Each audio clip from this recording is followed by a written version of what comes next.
नमस्कार फ्रेंड्स, मैं डॉक्टर अमित कुमार दुबे। आपका स्वागत है हमारे चैनल पे जिसका नाम है डॉक्टर अमित के दुबे।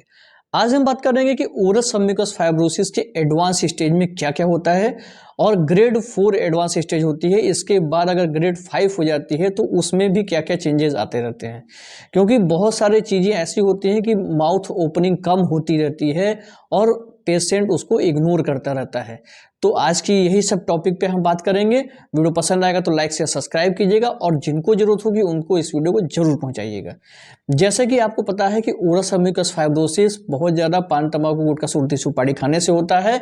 स्पेशली सुपारी खाने से आपको ओरस सबम्यूकस फाइब्रोसिस होता है और गुटखा में 90% सुपारी होती है, जिससे कि ओएसएमएफ आपको होता है। ओएसएमएफ क्या होगा? फाइब्रोटिक बैंड मुंह के अंदर डेवलप होंगे। ये सारी चीजें मैं अपने वीडियोस में बता चुका हूं, कैसे ठीक होना है, आयुर्वेदिक उपाय कौन कौन से हैं, होम्योपैथिक इलाज कौन कौन से हैं, मतलब दुनिया भर के जितने भी इलाज हो सकते हैं मैंने अपने वीडियोस में आपको बताए हुए हैं। लेकिन ये वीडियो बनाने का एक पर्पज़ ये है कि बहुत सारे ऐसे पेशेंट होते हैं जो माउथ ओपनिंग एक फिंगर भी मुंह के अंदर नहीं होती है। वो उनसे बोला जाता है कि अपने मुंह के अंदर की फ़ोटो खींच करके भेज दीजिए, तो वो सिर्फ मुंह के बाहर की फ़ोटो खींच करके, एक फिंगर मुंह के अंदर नहीं जा रही है, वो फ़ोटोज़ खींच करके भेज देते हैं और मुंह उनका प्रॉपर खुल ही नहीं रहता है। लेकिन मैं इस वीडियो में ये बताऊंगा कि अगर आपके मुंह के अंदर ऐसी स्किन हो गई है तो आप प्रॉपर जी मतलब कोशिश कीजिए। अगर मैं नहीं देख पा रहा हूं तो कम से कम आप देख करके मुझे बताइए कि अगर जैसी स्किन इस वीडियो में मैं बता रहा हूं वैसी स्किन हो गई है तो तुरंत आपको इलाज करने की जरूरत है और आपको लंबे इलाज चलने की जरूरत है।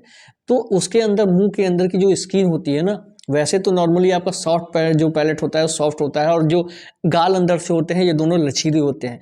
लेकिन जो फाइब्रोटिक बैंड बनने लगते हैं, और फाइब्रोटिक बैंड मतलब रेट्रोमोलर पैड एरिया पे, यहाँ साइड में मतलब जो दांतों का नीचे वाला जबड़ा जो मिला होता है और ऊपर वाला जबड़ा जहाँ मिलता है लास्ट में, वहां पे आपका फाइब्रोटिक बैंड बहुत ज़्यादा बनने लगता है। वहां पे टाइटनेस बढ़ने लगती है और उसी टाइटनेस बढ़ने के कारण आपका मुंह जो ऐसे खुल रहा था ये धीरे धीरे करके कम होते होते होते होते होते एक समय ऐसा आता है बिल्कुल माउथ कम होने लगता है।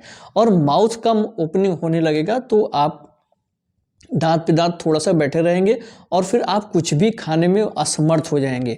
फिर उस कंडीशन में क्या होता है कि आप वहाँ पर भी अपने प्रॉब्लम को अवॉइड करते हैं, वहाँ पर भी आप डॉक्टर को नहीं दिखाते हैं, तो आने वाले समय में बहुत ज़्यादा दिक्कत होती है। हाँ, डॉक्टर को नहीं दिखाते हैं लेकिन मेडिकल से जाकर के ट्यूब लेकर के, दवा लेकर के, माउथ वॉश लेकर के और वो कुल्ला करते रहते हैं, कभी कभी ट्यूब लगाते रहते हैं।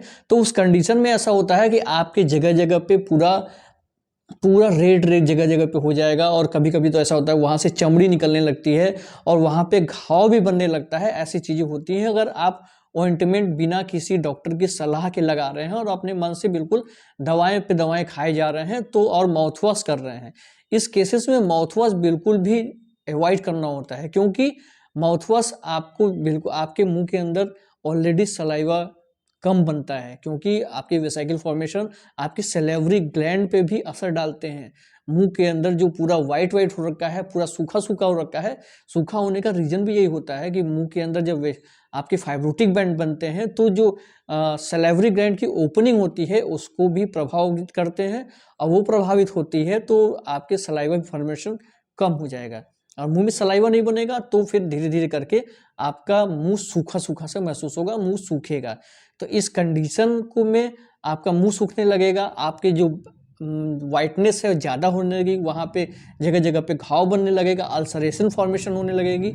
और मुंह, अगर मैं मुंह के अंदर नहीं देख पा रहा हूँ तो आप पेशेंट हैं, आप कोशिश करके कैसे भी करके, आपको तो फील भी होता होगा, तो वो फील करके आप देखिए कि आप अपने मुंह के अंदर कहीं पे कोई गांठ तो नहीं है, कोई एक्स्ट्रा ग्रोथ तो नहीं है, या कोई ऐसी चीज़ तो नहीं है जहाँ पे कि आप पिंच आउट कर रहे हैं, दबा रहे हैं तो वहाँ पे दर्द हो रहा है।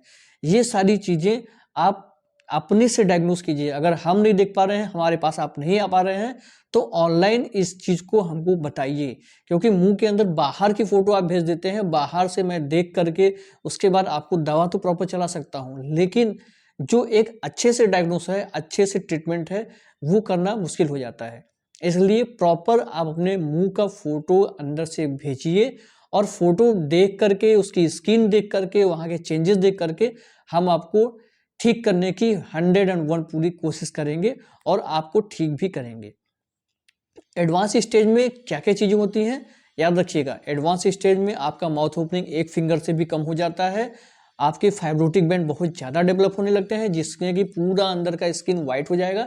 यहाँ तक कि जो लोअर लिप होता है ना, ऐसे करके देखेंगे पूरा लिप को, ऐसे करके पूरा देखेंगे तो वहां पर भी पूरा लोअर लिप आपका पूरा लिप के ऊपर वाइट वाइट, ऊपर का अपर लिप को भी ऊपर वाइट वाइट, मसूड़े के आसपास में अंदर से यहाँ से तो मतलब ऐसे खींचने पे प्रॉपर खींचेगा ही नहीं, बहुत टाइट सा महसूस होगा। तो ये सारी चीज़ें आपके एडवांस स्टेज में होती है। और सबसे बड़ी बात कि एक फिंगर भी अच्छे से मुंह के अंदर नहीं जा पाती है। तो ये सब प्रोसेस अगर रहे और मुंह के अंदर अगर एक्स्ट्रा ग्रोथ है, वहाँ से कुछ दर्द हो रहा है, कोई ग्रोथ है जिसपे कि बार बार मुंह नहीं खुल रहा है, तो फिर इस स्टेज में आपको बायोप्सी कराने की जरूरत पड़ सकती है। तो इसलिए प्रॉपर डायग्नोसिस करवाइए, और अगर नहीं करवा पाते हैं तो आप हमारे पास आकर के हमसे डायग्नोस करा सकते हैं, नहीं तो ऑनलाइन जैसे मैंने आपको बताया है वैसे आप अपनी फ़ोटोज़ खींच करके या फ़ोटो किसी से खिंचवा करके आप हमको भेज करके अपना ट्रीटमेंट करा सकते हैं। आज की वीडियो में इतना ही। आने वाले वीडियोज़ में नए नए टॉपिक बात करेंगे, जिसके लिए चैनल को सब्सक्राइब कर लीजिए। नमस्कार, जय हिंद, जय भारत।